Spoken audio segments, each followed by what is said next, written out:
제가 지금 폐관 수련 중인데, 원래 일요일마다 방송을 좀 자주 했는데, 폐관 수련 동안은 적어도 못할 것 같아요. 그래서 거기에 관련돼서, 어, 뭐라도 남겨야 되니까, 남기는 거는 이제 투자 상황이 우리가 앞으로 볼 투자 상황에 대해서 어느 정도 정리를 하는 겁니다. 이거는 뭐 제 뷰라기보다는 글로벌 뷰를 공통적으로 다들 이야기하는 거 정리를 하는 건데, 이걸 언론만 보시는 분들은 이런 뷰들을 잘 모르니까 그것들을 제가 종합적으로 정리를 해드리는 거예요. 일단 우리가 모두 그 투자하는 이유는 변화하는 시기, 지금 현재 패러다임 변화 시기죠. 변화 시기에 장기 성장 자산을 싸게 획득하는 게 목적이죠. 싸게 획득하는 거. 현재 상황의 시나리오를 보면은 리인플레이션 돼서 중금리가 될 거라는 의견이 있어요. 이것들의 원인들을 살펴보면 자유무역 시기가 어떻게 돌아가는지 알면 먼저 보호무역 시기가 어떻게 돌아가는지 알 수 있습니다. 자유무역은 싼 원자재가 싼 국가에서 싼 에너지를 수입을 해가지고 싼 노동력 국가에서 상품을 만들어요.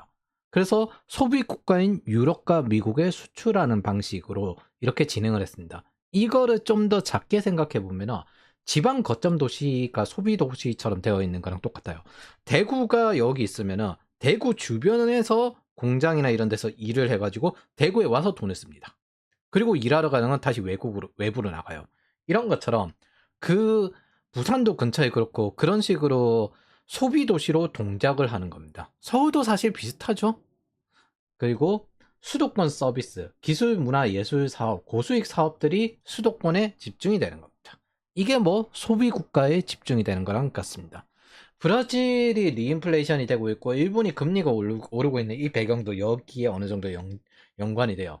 그리고 사실 일본이 지금 현재 좀 위태로운 게 연금이랑 청년들 임금이 다 작살납니다. 일본은 거의 한 40년 임금이 안 오른 국가니까. 그리고 우리가 일본을 통해서 다시 확인하고 유럽을 통해서 확인하는 건 돈을 뿌린다고 해봐야 위에 글로벌로 드문 인재들의 임금이 올라가는 거지 전체적인 임금이 올라가는 게 아니라는 겁니다. 옐런이 지금 현재 일본에 진짜 쓰레기짓 하는 건데 일본 입장에서는 이제 니네 정치 사정으로 일본에 압박하면서 그 일본이 결국에는 미국 채권을 제일 많이 사준 거거든요. 근데 일본인 그 일본에 지금 금리를 못 올리게 하고 있는 겁니다. 이게 반쯤 깡패짓 하는 건데 미국은 한번 자기 나라 직접 공격한 국가를 원래 곱게 안 봐요. 절대. 그 윗선의 할아버지가 쟤네들한테 어떻게 됐고 이런 게 다 있기 때문에 곱게 안 봐요. 그래서 이런 것들 때문에 중금리가 지속이 될 것이다. 채권왕들이 우선 중금리를 예상하고 우리는 금리가 떨어지는 기간 동안 돈을 번 거다. 이렇게 말을 했습니다. 요즘 많이 나오는 게 드러큰밀러의 공매도 15% 정도 친 걸 이야기하는데 뷰가 달라서 다 정확히 알 수는 없지만 일단 드러큰밀러는 그 이전에 금리나 경기 방어주도 좀 보유를 하고 있고요. 장기 채권의 주소유자는 미국 내 은행입니다. 아무리 외국인 뭐 주소유가 많다 하더라도 일본이나 중국 같은 경우 재무부 채권의 43%가 최대치였거든요. 근데 지금은 30% 그리고 계속 떨어지고 있어요. 근데 이거를 중금리를 계속 다시 리인플레인 돼서 중금리를 올린다면 미국의 시중은행, 투자은행, 기타 헤지펀드에 숏을 때린 거랑 같은 상황이 됩니다. 드러큰 물려가 지금 저 공매도를 때린 거는 얘네들이 가지고 있는 이것들이 다시 상승해가지고 얘네들의 재정을 더 위태롭게 할 것이다. 요렇게 생각한 거랑 같아요. 그러면 미국의 셀프 서브프라임을 다시 일으켜 보자고? 그리고 중금리가 될 수는 있겠죠. 근데 이게 언제쯤에 다시 또 올라갈지도 모르고 저 재정은행들이 어떻게 위기를 극복하게끔 정부가 할지도 모르고 다들 믿고 있는 건 딱 하나예요. 해리슨이 되든 트럼프가 되든 열심히 돈을 뿌릴 것이다 라고 생각을 하고 거기에 대해서 대비를 하고 있는 건 맞습니다. 근데 이거를 공매도까지 쳐서 올인을 한다고? 그거 마음만 바꾸면 언제든 바뀌는 거잖아. 그래서 조심은 해야 되는데 이 중금리에 대해서 조심은 해야 되는데 이걸 굳이 왜 확실한 거 놔두고 이러고 있어야 하나 라는 건 의문입니다. 그러니까 장기 채권이나 이런 건 그 이자율이 엄청 높을 때 배당 받으면서 거기 들어갔었어야지. 한 4.5% 이상 됐을 때. 저는 그때 취득하고는 그 이후부터 취득을 안 하고 있거든요. 그래서 이것도 채권 살 때도 은근히 타이밍이 중요해요. 두 번째, 리쇼어링. 미국이 지금 현재 제조업을 다시 불러들이고 있죠. 그리고 여기에 대해서 적극적으로 투자하는 것도 맞고, 미국은 우선 원자재와 에너지가 있습니다. 뭐 기본적으로 자급자족인데, 사실 가장 지금 현재 영향을 큰 게 노스캐롤라이주 고순도 석영입니다. 이거 없으면 반도체고 폴리실리콘 이거 다 안 돌아가요. 그래서 노스캐롤라이나주 요쪽에 지금 그 허리케인이 들어왔거든요. 그래서 이것 때문에 지금 비상이다 이렇게 떴어요. 여기가 90% 정도 되는 고순도 석영이 여기서 나오는데 그 반도체 만들려면 전부 이거 필요합니다. 그래서 중국이 암만 나대봐야 결국에 최종적으로 가면은 최종 체력에서 딸려요. 그리고 중국이 지금 사실 러시아랑 다르게 전쟁을 일으킬 수 없는 이유가 자급자족 에너지가 안 됩니다. 그래서 미얀마에서 석유를 끌어오려고 하고 있는 것 같긴 한데, 식량은 어떻게든 하려고 하고 있는 것 같고, 석유를 끌어오려고 하고 있는 것 같긴 한데, 그거 솔직히 툭 까놓고 말해서 한번 날 잡아가지고 폭격하면 끝나는 거지. 그래서 이런 것들 리쇼어링의 배경 자체는 러스트벨트와 힐빌리 그 불법 체류자 여기에도 연관이 되어 있습니다. 트럼프의 주 지지층이고 트럼프 부통령도 힐빌리 출신이죠. 러스트벨트 같은 경우는 이전 제조업 공장지대 트럼프를 지지하는 곳이고, 러스트벨트 옛날에 자동차 디트로이트랑 여기 펜실베니아나 이런 데 나가는 곳들 공장 옛날에는 광산지대였어요. 그래서 중국의 싼 알루미늄 같은 것들이 싼 알루미늄 같은 것들이 그 미국 내 원자재 기업들에게 위기를 주기도 했지만은 거기 안에 있는 제조업들이 또 외국 공장으로 이전했거든요. 그리고 임금이 오를 것 같으면 또 불법 체류자를 데려와요. 이걸로 인플레이션 잡은 게 바이든이죠. 그래서 그러다 보니까 일본이랑 똑같습니다. 80년대부터 제조업 노동자 임금이 거의 안 올랐어요. 이게 한이 맺혀 있어요. 그래서 지금 현재 인플레이션 잡은 구조를 보면 수요 과잉 인플레이션 돈을 뿌렸죠. 그리고 난 다음에 공급 부족 인플레이션 환경 구제로 원유 채굴을 줄였습니다. 가장 대표적인 게 키스톤 그 파이프라인. 네. 요거를 중단시켰거든요. 이걸로 캐나다 원유 산업이 작살이 났습니다. 미국에 이제 그 선을 간 미국에 이렇게 연결하는 건데 에너지 공급을 요거 끝나고 난 다음에 원유 인플레이션이 엄청 나왔죠.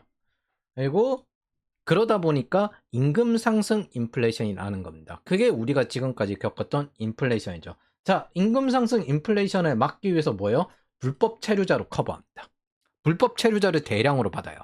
그래서 기존 제조업 노동자들이 임금이 안 올라 이게 자유무역에도 박혔는데 불법 체류자 들 때문에 또 임금이 안 올라요. 그러다 보니까 거기에 져서 한이 맺히고 분노가 엄청나게 한 겁니다. 아, 국가는 우리를 버렸구나.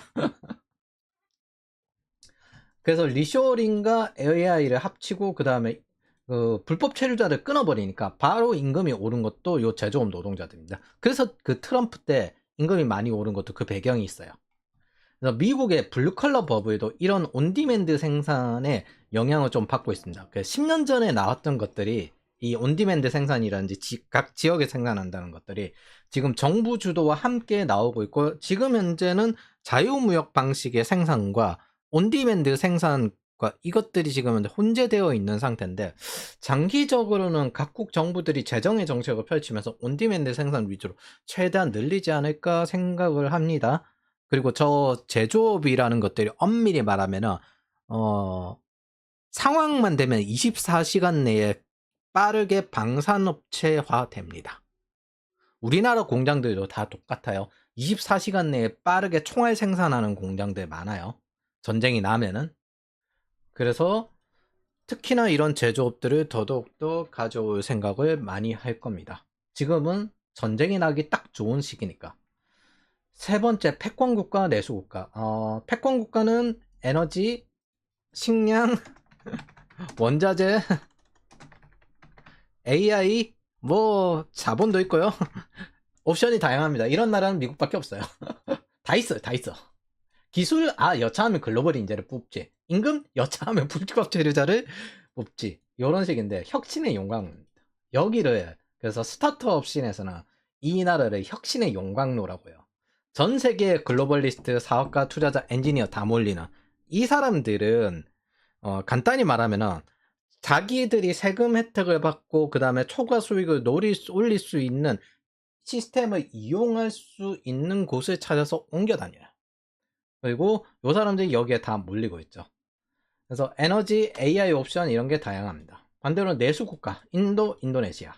선진국이 될 거란 뜻은 아니에요. 1차 산업, 3차 산업이 지금 현재 투트랙으로 성장하는 방식인데, 베트남이 전례가 있습니다. 베트남의 북부는 제조업을 하고 있고, 베트남의 남부는 IT를 하고 있죠. 그래서 인도는 제조업을 더 못 엽니다. 3차 산업을 지금 현재 띄우고 있는데, 두 가지 문제가 있었는데, 사실 생각하는 것보다 세 가지 번외 문제가 하나 더 있었다는 게 이번에 드러났어요.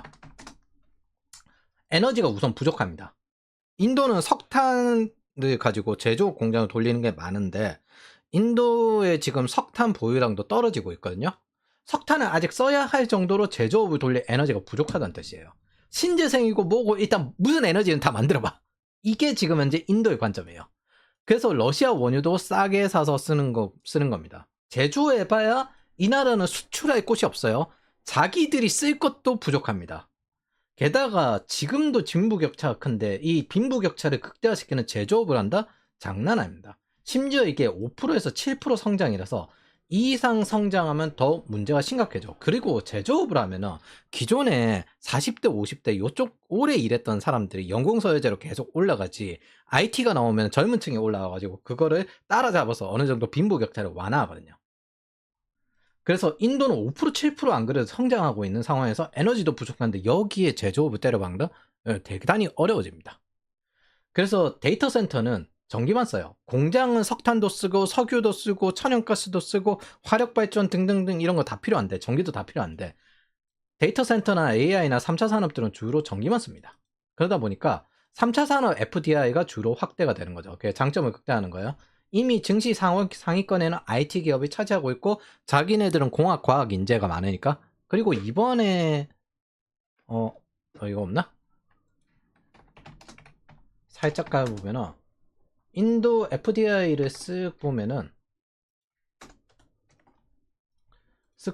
여기 투자하고 있는 것이 그 서비스 섹터와 컴퓨터, 소프트웨어, 하드웨어, 인도 서버, 데이터 센터 관련 쪽 영역도 크거든요. 그리고 무역 섹터, 그리고 나머지는 뭐 자동차, 요거 말고는 없습니다. 나머지는 그냥 자잘해요. 그래서 대부분 섹터별 투자 대부분이 컴퓨터, 소프트웨어, 하드웨어, 3차 산업 쪽이에요.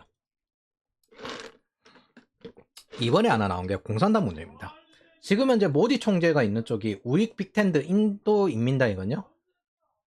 그 인민이라는 단어가 원래 자유주의 국가에서 쓰이던 건데, 우리는 북한이 인민이라고 하니까 우리가 국민이라 쓰는 거지, 일반적으로 자유주의 국가에서는 인민이라고 합니다.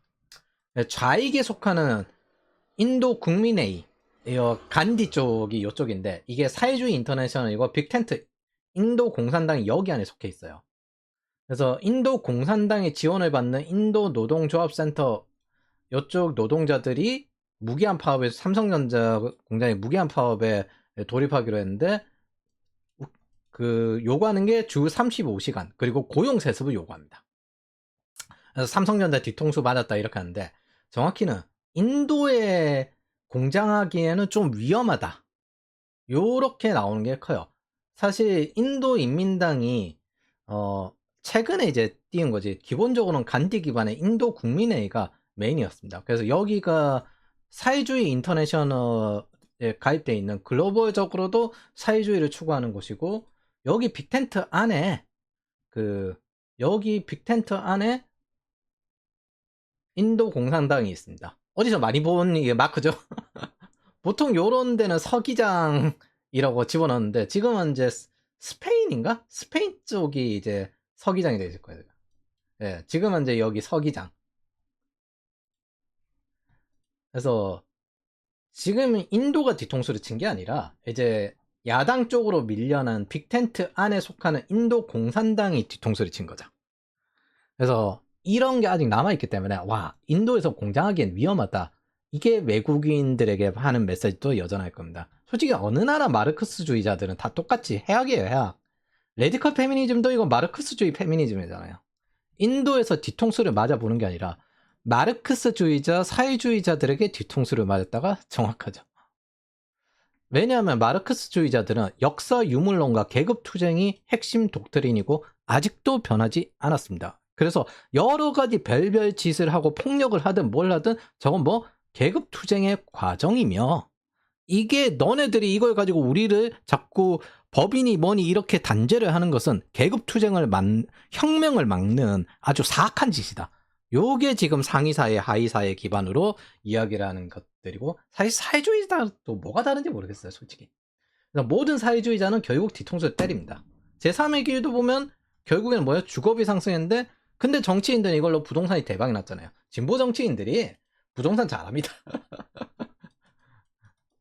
전 세계 다 똑같아요. 제3의 길 시작점이 토니 블레어, 서프라임도 클린턴 스노우볼이잖아요.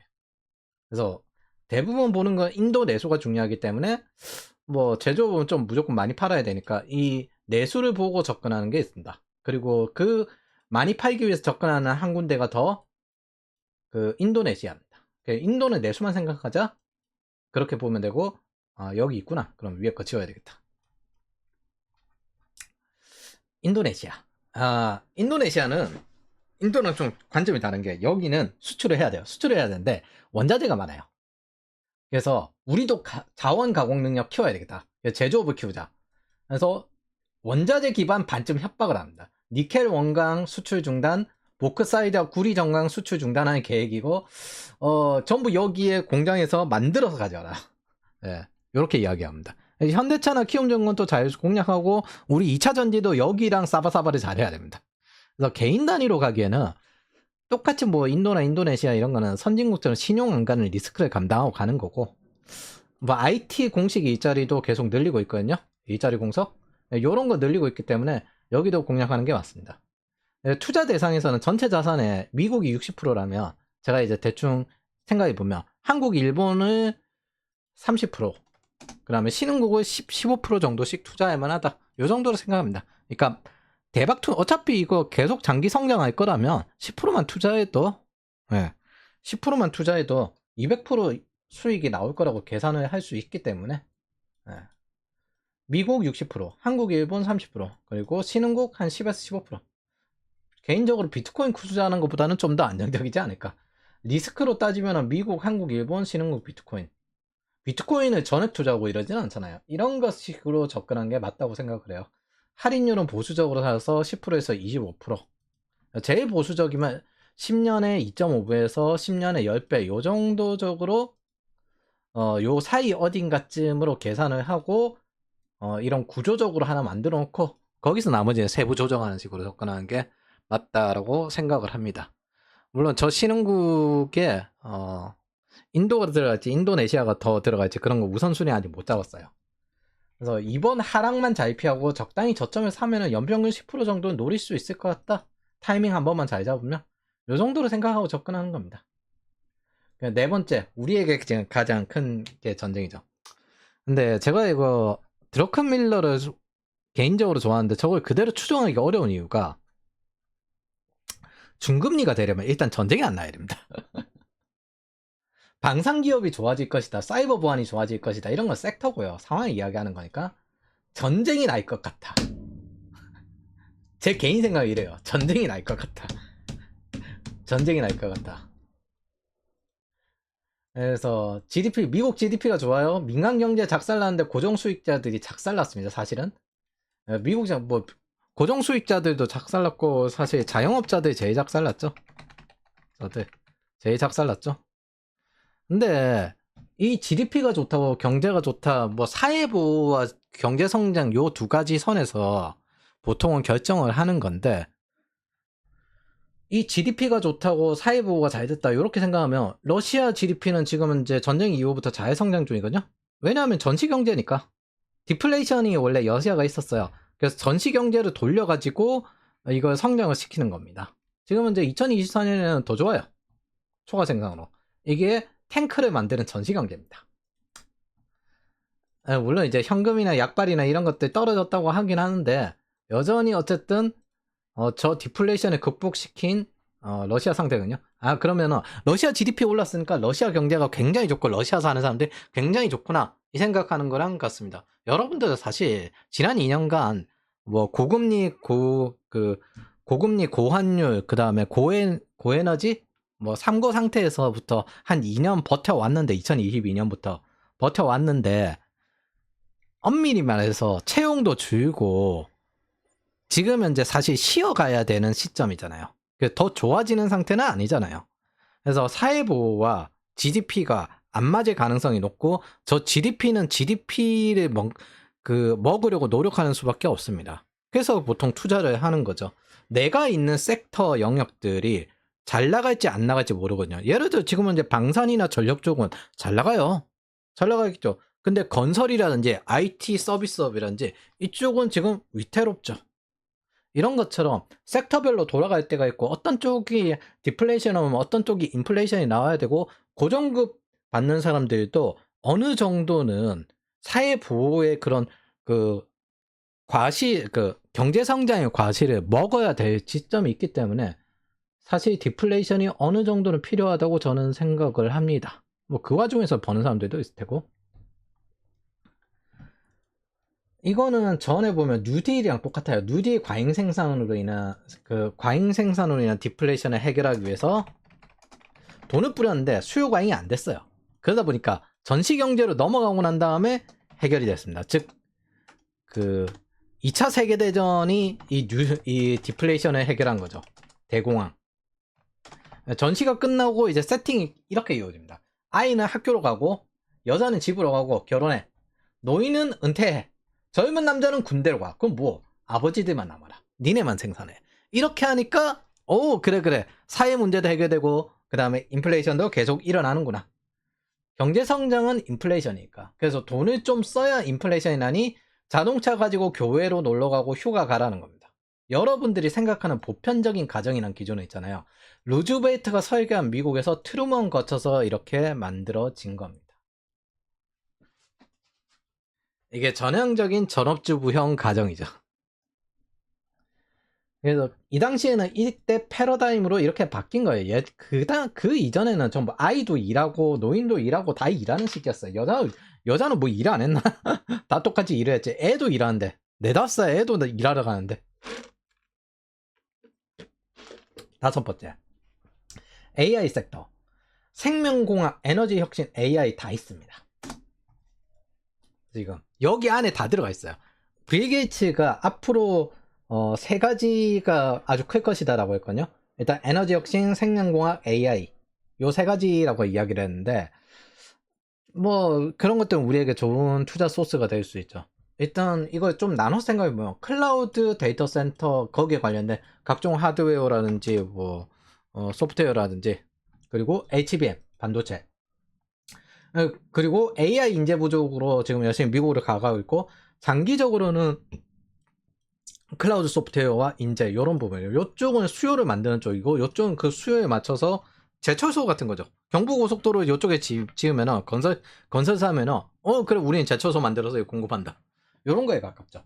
그래서 모든 하드웨어의 소프트웨어화가 된다는 것들이 정확합니다. 이 AI라는 건 모든 것을 소프트웨어화 시킨다. 데이터화 시킨다. 그리고 그래서 이걸로 파생된 게 에너지 부족과 송전선 부족이죠. 전력 부족으로 원자력 발전에 투자를 하고 있고요. 송전선 문제랑 사실 SMR이랑 투자하는 게 어느 정도 겹칩니다.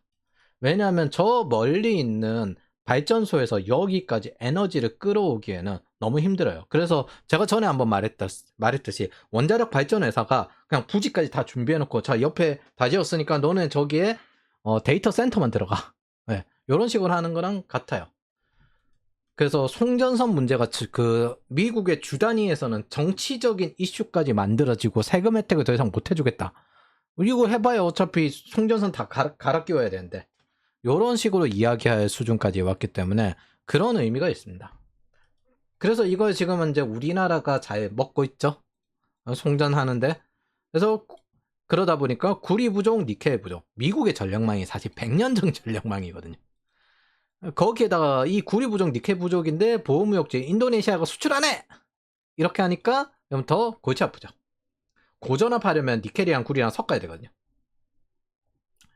그래서 리쇼어링, 산업용 고압 변압기, 이것도 이제 제조업용 고압 변압기인데 여기 또 에너지 부족이 같이 겹쳐지고요. 그러다 보니까 이제 최대한 좀 다양한 에너지가 필요하고 태양광이나 이런 건 배터리가 필요하기 때문에 배터리 그리고 장기적으로 스마트 그리드화 되고 다양한 신재생 에너지도 활용하려고 노력하고 있습니다. 그러니까 에너지 포트폴리오를 다각화시키고 있는 중인 거예요, 지금 다. 그리고 생명공학 AI, 제약업체와 각종 생명공학 업체, 뭐 인투이티브 서지컬 같은, 그리고 미용기기, 노화 이런 발전 주기가 굉장히 빨라졌어요. 그리고 선진국 고령화에 따른 영향이 더더욱 커지고 있고 가격 문제 때문에 제너릭 의약품도 있고 그 다음에 여기도 데이터화 그리고 원래 엑스레이 같은 거는 한번 제대로 찍어두면은 100년 지나도 잘 안 변하잖아요. AI와 이렇게 나오기 때문에 그래서 여기에 관련된 새로운 서비스와 의사결정을 하는 것들이 많습니다. 그 유튜브 보다가 그 미국 그 영어 강사분이셨는데 기억이 안 나네 이름이. 근데 아기의 머리가 좀 이제 3D로 찍어가지고 좀 삐뚤어지고 이럴 수가 있기 때문에 헬멧을 이렇게 씌워줘서 그렇게 교정을 하는 그런 것도 있더라고요. 그래서 우리가 모르는 새로운 생명공학에 관련된 것들이 계속 확장되고 있습니다. 언젠가 여러분들 그럴 수도 있어요. 딱 다 찍어가지고 라운드 숄더가 있으시군요. 그러면은 물론 이 작업은 어쩔 수 없겠지만은 그걸 완화하기 위해서는 이 베개를 쓰시면 됩니다. 그래서 그 베개를 베고자 하면은 그 라운드 숄더가 많이 완화되고 목에 혈류가 부족한 게 많이 완화되는 그런 라이프 스타일에 관련된 것들도 나올 가능성이 높아요. 그 개인별 맞춤 베개 같은 거. 그런 것들의 여러 가지 사업 영역들이 더욱 다양해지고 개인화될 겁니다. 한국의 포트폴리오가 꽤 좋아요. 한국 반도체도 있고 변압기 송전 2차전지 있고 미용기기 있고 제너릭 있고 투자하는 국가는 공장 베트남 터키, 내수 노리는 국가는 인도네시아. 예. 이 정도로 해서 포트폴리오가 좀 다각화되고 있죠. 패러다임을 전체적으로 정리를 하면은 보호무역주의고요. 그래서 원자재 가격 상승하고 에너지 가격 상승하고 물가 상승하고 원자재 가격이 싼 국가 그리고 에너지가 싼 국가 그것 때문에 중금리가 예상이 된다. 그리고 리쇼어링, 온디맨드 생산 각 지역에서 생산을 한다. 내수가 큰 국가가 이거 유리하죠 사실은. AI로 인한 섹터 모든 것이 소프트웨어화 되고 데이터화 된다. 그리고 전쟁 위험 이거 있고 요거는 좀 없었으면 좋겠는데 돈 좀 못 벌어도 되니까 전쟁 없었으면 좋겠는데 국방부 장관 말이 맞아요. 전쟁은 이기는 것도 중요하지만은 억제하는 게 더 중요하다. 전쟁은 일어나면 안 되는데 일어나면 무조건 이겨야 돼요. 그래서 일어나지 않게끔 하기 위해서는 강해야 되고 그리고 강한 걸 가지고 억제를 계속해야 되고 솔직히 엄밀히 말해서 지금은 이제 중국이 에너지를 보유하는 순간부터 자급자족이 되기 때문에 상당히 골치 아파집니다. 자 어쨌든 종합 정리해 봅시다. 우리는 어떤 상황이든 적응을 해야 되기 때문에 초과 수익을 어쨌든 찾으려고 우리가 초과 현금 흐름을 만들려고 지금 이런 것들 찾아서 돈을 벌고 있잖아요. 핵심 사업, 에너지, AI, 생명공학 모든 국가는 이걸 획득하기 위한 노력을 하는 겁니다. 1. 클라우드 AI 보안. 그래서 데브세곱스와 제로트러스트 지금 일에 관련돼서는 지금 제로트러스트가 이쪽으로 확장되고 있거든요. 그리고 요번 기수부터 이거 시프트 레프트, 시프트 라이트 개념을 최대한 전달하려고 노력을 하고 있습니다. 그리고 투자할 만한 국가는 인도네시아. 이제 추가죠, 추가. 기존에 이제 미국이나 일본은 투자하고 있을 테니까 뭐 안 하시는 분들도 있겠지만은 하셔야 됩니다. 일본은 모르겠어요, 솔직히. 저는 일본까지 투자할 여력이 있는가 솔직히 모르겠습니다. 기타 투자 국가는 그냥 일본인데 공학 과학 기술은 짱짱한데 연구 국가로 쓰려고 하나? 이게 박사급 인력이 품질이 좋으면서 전 세계 제일 싼 인력일 거예요, 일본이. 진짜 자기가 발판으로 삼는 시스템을 잘 골라야 됩니다. 방향성은 안 잡혀요. 근데 인플레이션이 지금 나고 있기 때문에 주가가 오를 가능성은 높다라고 생각을 합니다. 그리고 미국의 전력망 확충과 송전 투자. 섹터는 모든 것의 소프트웨어와 데이터화, 뭐 빅테크 클라우드의 하드웨어 소프트웨어, AI, 데이터 기업, 생명공학은 제약, 제너릭, 미용기기, 생명공학기업, 의료기업. 전력은 원자력, 변압기, 전선, 구리 등등. 원자력에 그냥 신재생 에너지로 추가합시다. 어차피 이거 개인 단위 집에 쓸 때는 이게 더 싸게 먹혀요. 미국에서 제일 싼 에너지는 지금 현재 태양광입니다. 이거는 태양광은 개인 단위로 봅시다.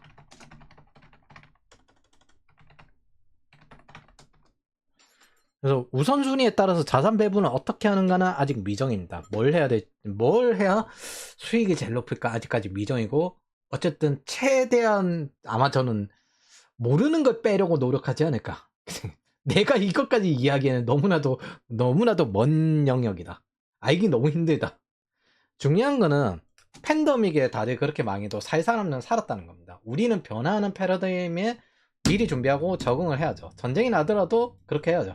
적어도 지금 현재 상태는 전 세계 서비스 불황은 많습니다.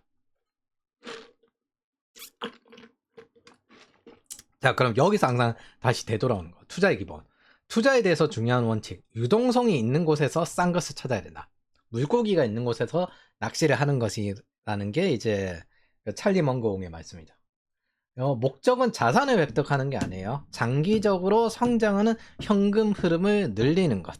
이게 목적이고요. 초과 수익, 연봉 상승, 배당 등 늘릴 방법은 계속 꾸준히 노력해야 되고, 이건 일종의 물인 고수로 따지면은 영약 먹는 거랑 같아요. 이 영약을 절대 소홀히 해서는 안 됩니다. 조금이라도 강해질 것 같으면 뭐다? 무조건 챙겨야 된다. 왜냐하면 이거 나중에 한번 기회가 되면 20대들한테 할 말을 할 건데, 20대들일수록 뭔가 일직선으로 가려는 직선적인 성향이 커요. 세상 그렇게 안 돌아가거든요. 옵션이 많아야 되는데. 팬데믹도 그렇고 서프라임도 그렇고 언제나 뭐가 결정을 하냐면은 옵션, 바꿔 말하면 이게 체력전입니다. 체력전. 최후의 체력전. 우리가 미국을 부러워하는 이유 뭐예요? 쟤네들은 체력이 너무 빵빵해. 거의 모든 게 다 있어. 그래서 인류를 선도해. 밑에서부터 위까지가 전부 안보래. 식량 안보, 원자재 안보, 석유 안보, 에너지 안보, 반도체가 석유보다 더 중요하다. 반도체 안보, 뭐 AI를 선점해야 된다. 거의 모든 게 안보래. 모든 게 보안이야, 얘들은. 그래서 우리가 보통 부러워하죠. 거의 다 있어. 번에. 중국이 부동산 버블을 2008년부터 이렇게 했거든요. 그러면서 이제 글로벌 건축 자재 가격이 쭉 올랐는데 2016년부터 좀 이제 위태로워지면서 건축 자재 가격이 좀 떨어졌고, 근데 지금 부동산에 쓰이는 철강, 원유, 석탄, 목재, 이게 2021년부터 인플레이션이 하면서 자재 대란이 일어나고 있잖아요.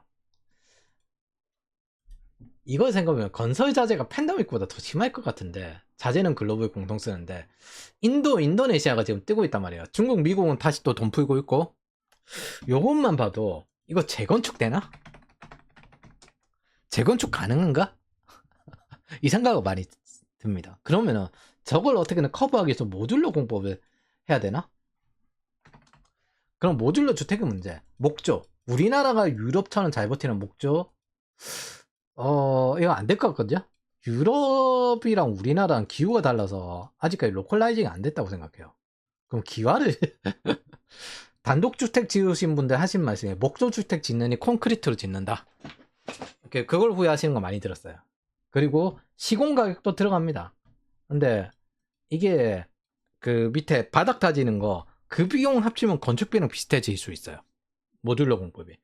그래서 건설비가 더 커지면은 시공 가격, 밑에 바닥 다지는 그걸 뭐라고 하지? 어쨌든 그거보다 더 커지면은 어떻게 바뀔 수도 있지 않을까 생각을 하긴 하는데, 아직까지 모듈러 주택이 그렇게 잘 도입되지는 않을 거라 생각해요. 그럼 철근 콘크리트 모듈러?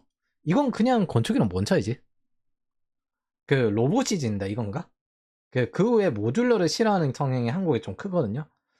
발전은 할 것 같은데 지금 모듈러 주택에 대해서 적극적으로 들어간다 그럴 때는 아닌 것 같습니다. 그리고 지금은 이제 부동산이 떨어질 거는 단기적으로는 떨어질 수 있을 것 같은데 장기적으로는 결국 오릅니다. 실질금리도 뭐 떨어질 것 같고, 초과 수익이 이렇게 오르고도 개인 자금이 44조가 나오는데 화폐 가치가 많이 떨어진 거예요, 이거 사실. 우리가 저축률도 높은데 저축금이 이만큼 많다는 건 사실 화폐 가치가 진짜 많이 떨어진 겁니다. 그거를 청년들한테는 20%씩 뜯어가지고 위에 주고 앉아 있으니까, 안 그래도 임금이 상대적으로 낮은 세대들을 뜯어가지고 위에 주고 앉아 있고, 위쪽에는 정년 연장해가지고 어떻게든 그거 연금을 한 푼이라도 최대한 비싸게 더 받아 먹으려고 그렇게 하고 있고. 그래서 은행별로 이 현금을 많이 보유한 곳은 금리가 좀 낮고, 현금을 적게 보유한 건 금리가 좀 높은데, 그거를 따져도 장기적으로는 금리가 떨어질 수밖에 없어요, 제가 보기엔. 우리는 현금이 너무 많아요. 그 정도로 생각을 하고, 미국과는 좀 다르다고 생각을 합니다.